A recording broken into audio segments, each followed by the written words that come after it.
Good morning everyone. Myself Manohar sir. तर आपण बघत आहोत बेसिक मॅथमॅटिक्स.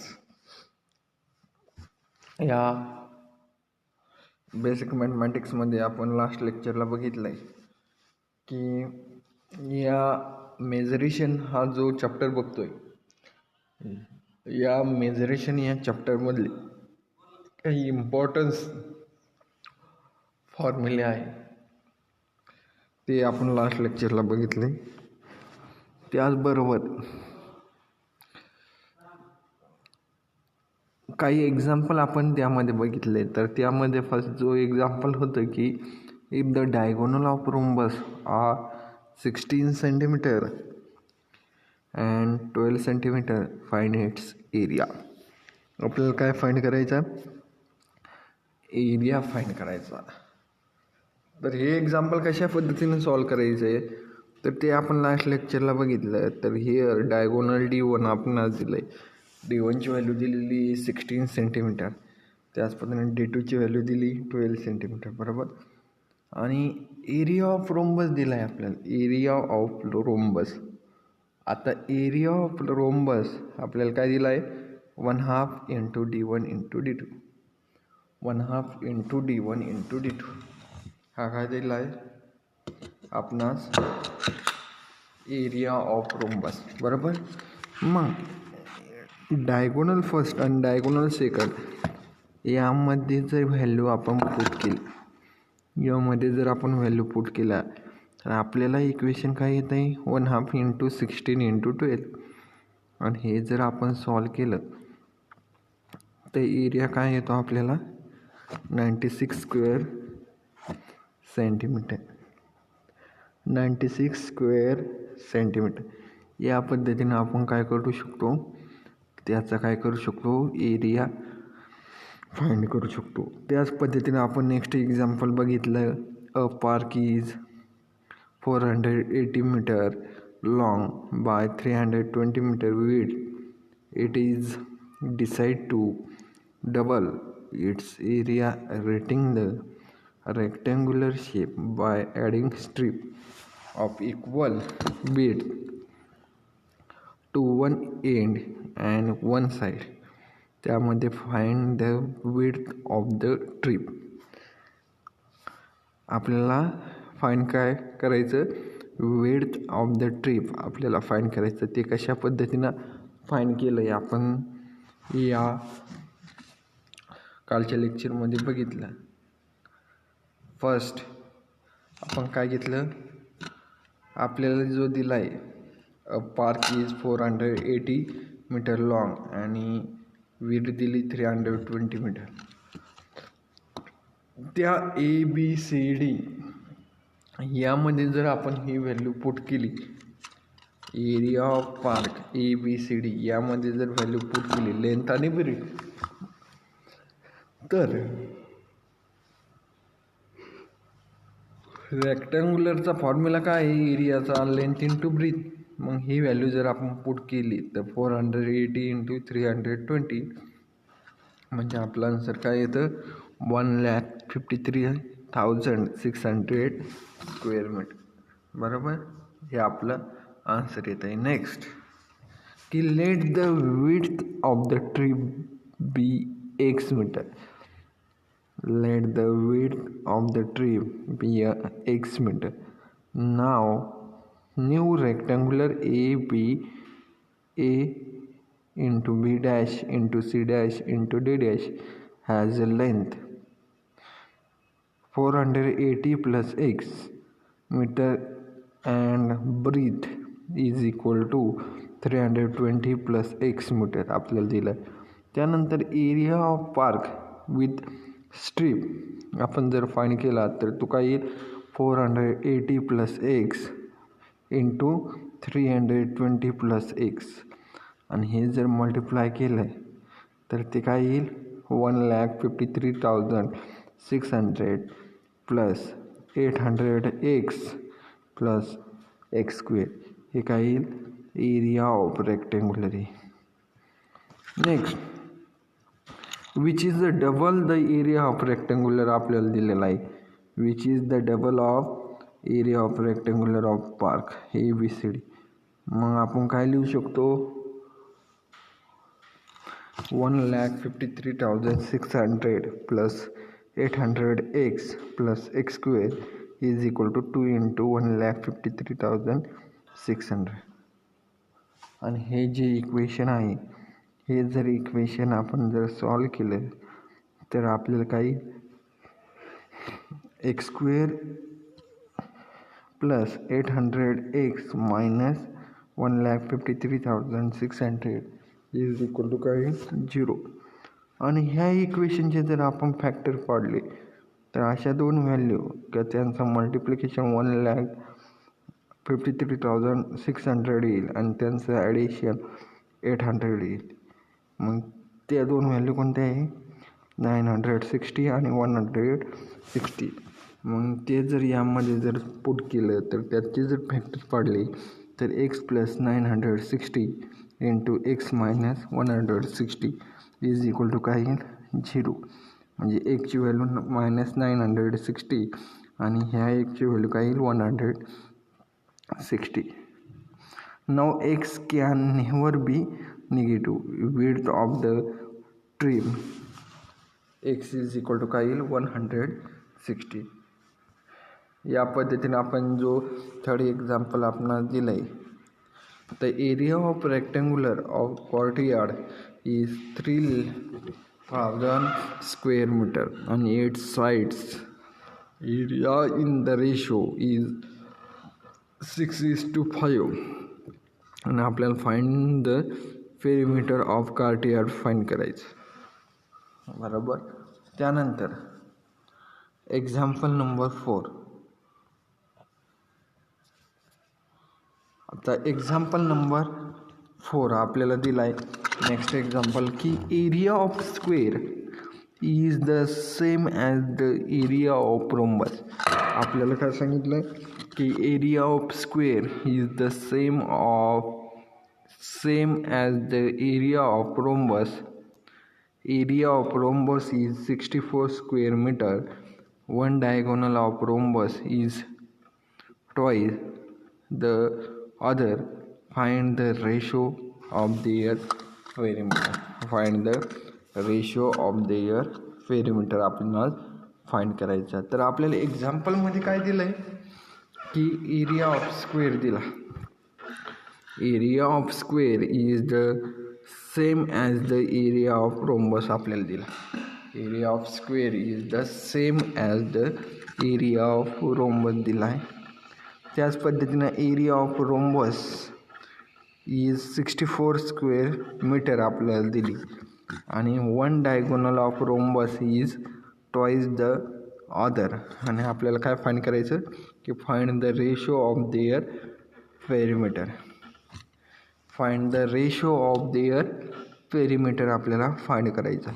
तर हे एक्झाम्पल सॉल्व करताना आपण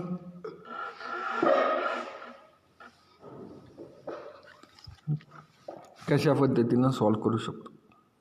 तर हे जर सॉल्व करायचं असेल तर आपण करू शकतो की let one diagonal of rhombus be D1 is equal to x and other diagonal D2 is equal to काय येईल 2x बरोबर.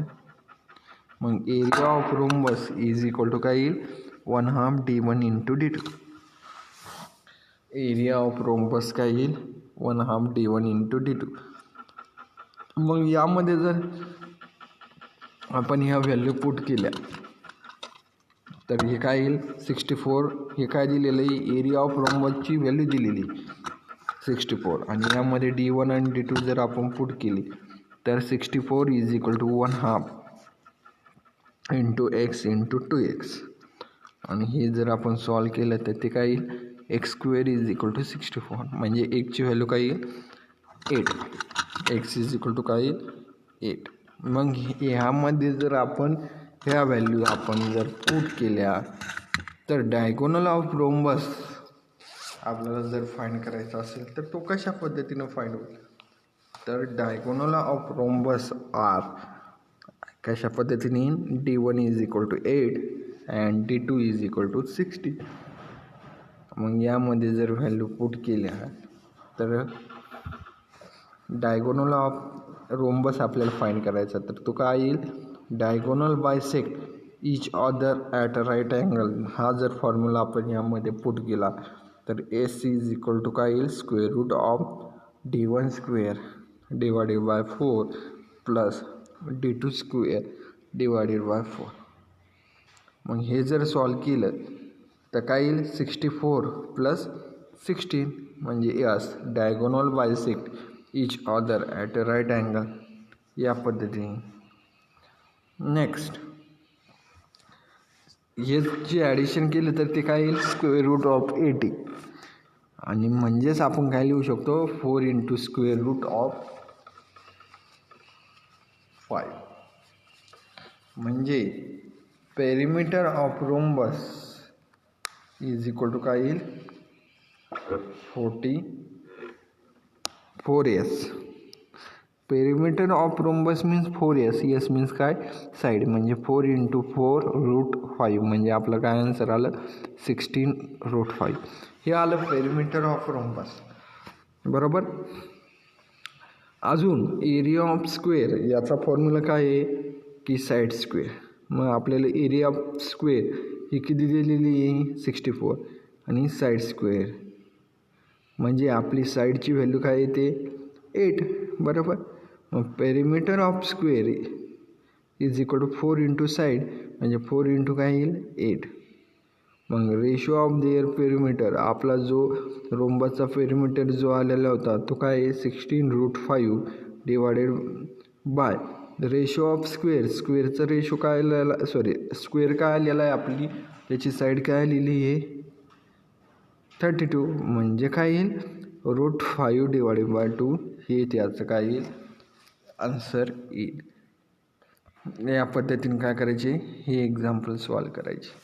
आता यानंतर next example, the area of piece of land is in the form of quadrilateral ABCD. The area of piece of the land is the quadrilateral ABCD.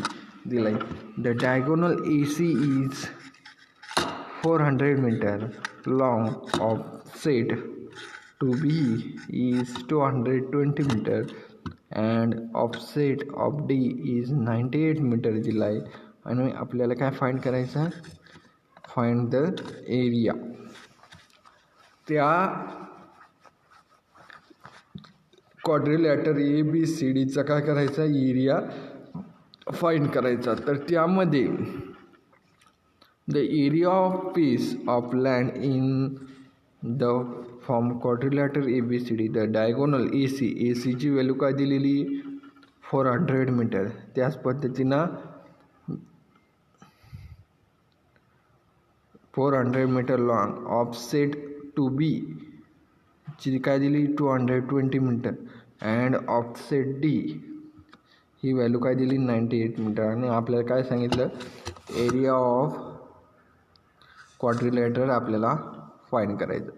तर कशा पद्धतीने find करू शकतो, या पद्धतीने ती काय येईल, फिगर येईल. आणि रेफरन्स टू फिगर 10.13 की डायगोनल AC याची व्हॅल्यू काय दिलेली आहे, 400 metre.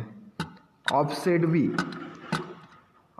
B length of BF आपल्याला किती दिलेली आहे, H1. त्याला आपण फॉर एक्झाम्पल H1 मानलं तर ती किती दिली, 220 मीटर.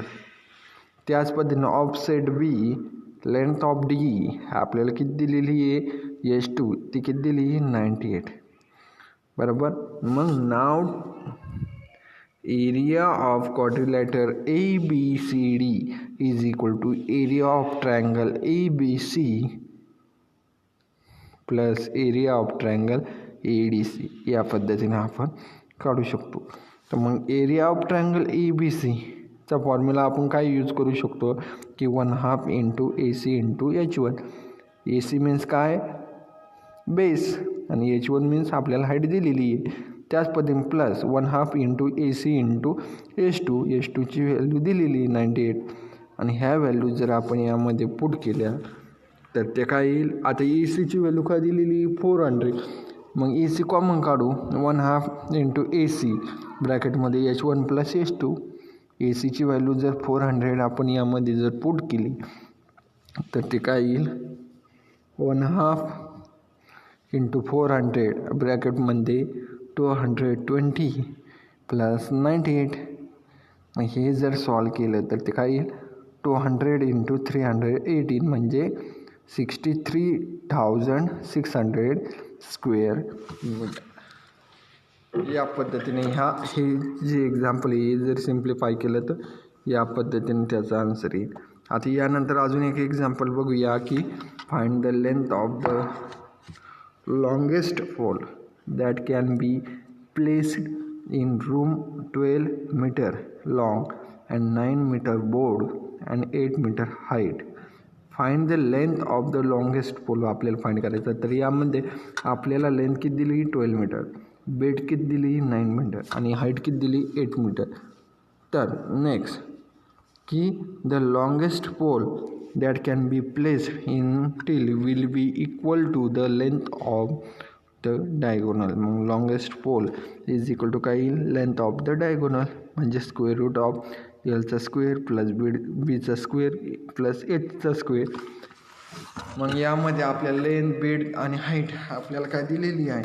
मग लेंथ किती दिली 12 म्हणजे काय येईल 12चा स्क्वेअर प्लस बेड किती दिली 9 म्हणजे काय येईल 9चा स्क्वेअर प्लस हाईट दिलेली आहे आपल्याला 8 म्हणजे 8चा स्क्वेअर. मग ह्याचा जर स्क्वेअर केला तर तो काय येईल square root of 144 plus 81 plus 64.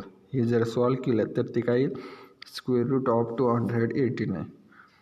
मग याचा जर स्क्वेअर रूट जर घेतला तर तो काय येईल 17 मीटर म्हणजे लॉंगेस्ट पोल आपला काय झाला 17 मीटर. या पद्धतीने एक्झाम्पल सॉल्व करायचं. आता बाकीचे एक्झाम्पल नेक्स्ट लेक्चरला बघूया. Okay.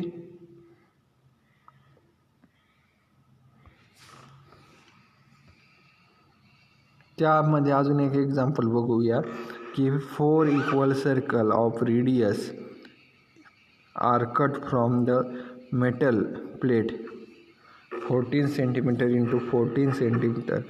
Find its remaining portion of the plate. आपल्याला फाइंड करायचं.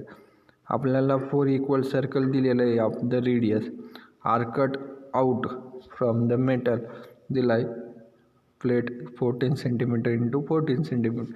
The area of the remaining protein of the angle of the plate आपल्याला फाइंड करायचा. मग area of the metal plate आपल्याला दिलं आहे 14 सेंटीमीटर इंटू 14 सेंटीमीटर. मग 14 इंटू 14 काय येईल 196. 14 इंटू 14 काय येईल 196 स्क्वेअर सेंटीमीटर. मग area of 1 circle is equal to काय येईल pi R square. Area of 4 circle काय येईल 4 इंटू पाय आर स्क्वेअर. यामध्ये जर व्हॅल्यू पुट केली 4 इंटू पायची व्हॅल्यू 22 डिवायडेड बाय 7 आणि आर आपल्याला दिलेला आहे ते यामध्ये पुट केला तर ते काय येईल 35 डिवायडेड बाय 10. हे जर सॉल्व केलं ते काय येईल 154 स्क्वेअर सेंटीमीटर. नेक्स्ट की therefore area of remaining protein of the plate जर आपल्याला फाइंड करायचं असेल तर area of metal of plate जो आलेला आहे मायनस एरिया ऑफ 4 सर्कल मग काय येईल 196 मायनस 154 म्हणजे हे काय आन्सर येतं 42 स्क्वेअर सेंटीमीटर. या पद्धतीने त्याचा एरिया आपण फाइंड करू शकतो. ओके. थँक्यू.